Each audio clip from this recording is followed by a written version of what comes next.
Hey guys, how you doing today? Michael Glover here, the voiceover Ray, and I'm going to be talking about my new home studio.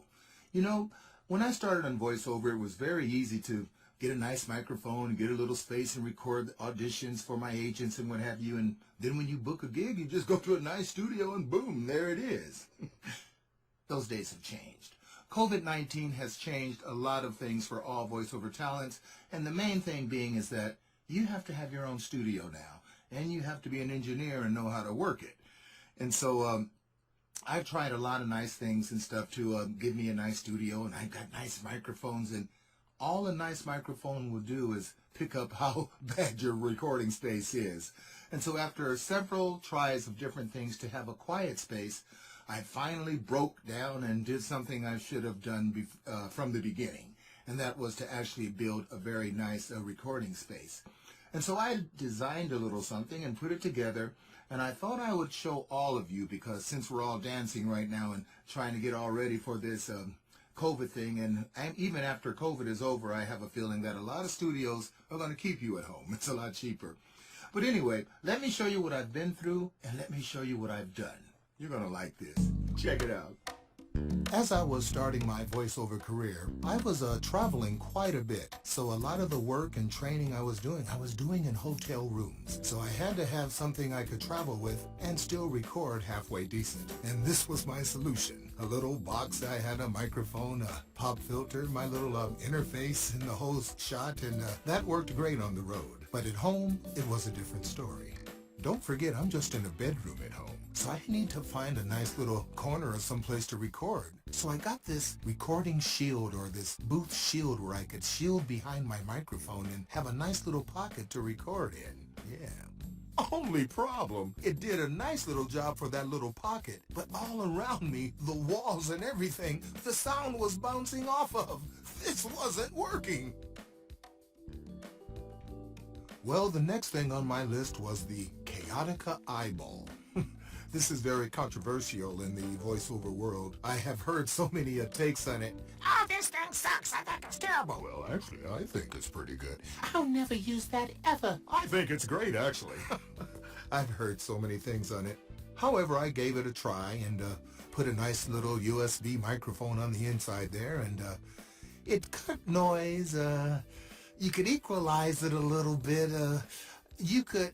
it just didn't work, guys. It didn't work out. I understand it saved some people, but it didn't save me in this respect. Moving on. Well, after trying several different things, I finally stumbled upon something called the ISOVOX. This is a studio booth, all self-contained into one. You step into this... Better yet, check this out. I'm going to show it to you.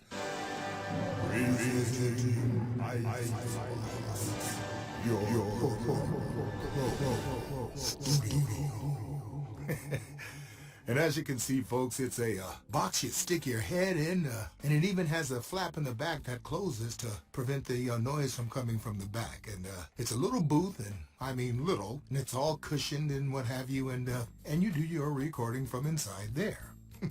They even got international singing star Seal to endorse it. Well, I hauled off and bought me a brand new Neumann TLM 103 mic, black, collector's edition, hooked that bad boy up inside my booth, put on a nice little pop screen that covered it, turned on the little light and everything. I was ready to record. So, I was pretty much all set. I had my DAW on one side, and on the other side I had my ISOVOX all set up, and I put my script inside with my little light, and I thought this was working out pretty good, but evidently my agents and other engineers and studios did not. Well, folks, the ISOVOX was pretty cool. It does an interesting job. Personally, I think it'd be better for a female's voice. My voice is deeper, and one of my agents was saying my sound was coming up rather boomy. And I could kind of fix that in equalization, but if I was in a Source Connect session, these guys don't want to sit there equalizing that every time I record and stuff. So after listening to a few of our voiceover experts, I was convinced that I had to find another solution. And boy, did I find another solution. Oh yes. Check this out. On the internet and some Google searches, I found the frame of the booth that I would like to build upon. Yes, that would be perfect for what I need.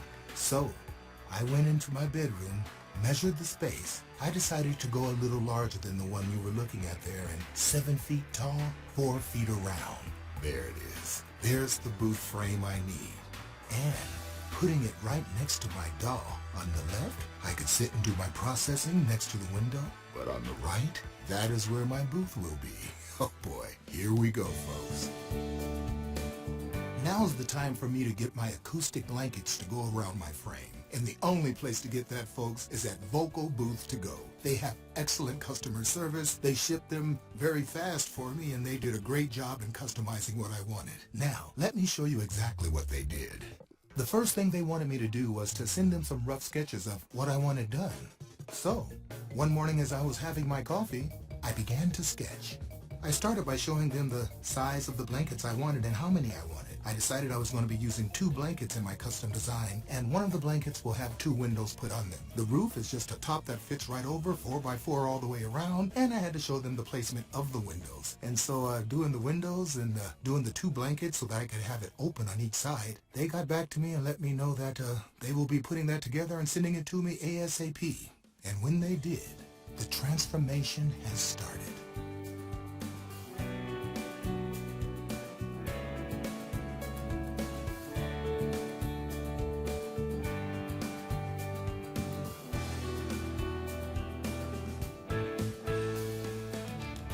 You know, guys, one of the cool features in my booth that I had to have was a little portable air conditioning for those hot days. Turn it on and off, keep the booth cool. USB charger, extra light. I have a Bluetooth wireless keyboard to talk to my DAW. Then my interface. I got my Scarlett. And then this little switch here, this controls my recording lights outside. So Vicky will know when I am working inside. And I like this light because it changes colors. I can do all different colors. So if I have 5 projects I'm working on, I'll change the color each project so she'll know how far I have to work. Kind of cool. I really like this kind of light. It's by Harlan Hogan, and it's a cool little novelty. Speaking of light, another thing I like about my windows is that it lets the sunlight in. And during the day, it lights up the inside of my booth. But at night, I do have a couple of USB lights that I could hang right there on my hooks there, and it lights up the whole booth beautifully. And a cool feature about it, folks, they're motion censored. Hey, pretty cool, huh? My Neumann 103 and this Sennheiser 416 are the only ones I keep in my booth.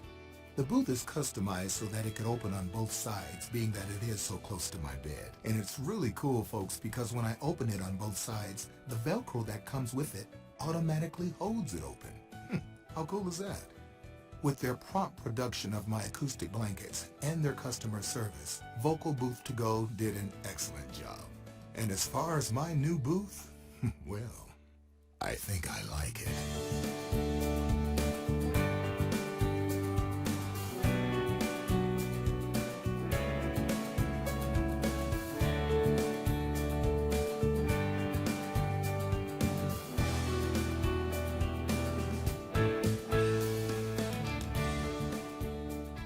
Well, folks, I'd like to thank you for joining me on this journey. It was a lot of fun.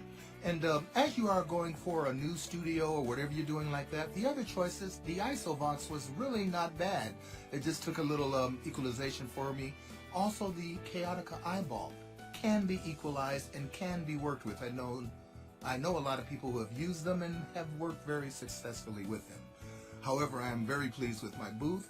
And the people at Vocal Booth to Go, the work they did, I'm very impressed with, and I do highly recommend them. Also, Mr. Dan Leonard, I want to thank him for his expert help with me on my booth and getting my sound correct after I got it all finished. I did contact Dan and had him listen to it. He said, Mike, let me listen to your sound floor, let me listen to everything. And he gave me the thumbs up. So I know I'm on the right track. And so, back to the grind and get those voiceovers out there and stuff. And to all of you guys out there banging on new studios, I hope this helped you a little bit to get you going. And, you know, my friend Dave Fanoy, he told me that, Mike, that Isovox, I don't know, you're a big guy. You might be bumping into it. And me, Mr. Know-It-All, oh, no, Dave, it's all right. I got it. I'll be all right. He was right. I would almost knock that thing off the stand working and trying to do my work. Live and learn, huh? Anyway, to all of you, thank you for joining me. Have a great one and break a lip.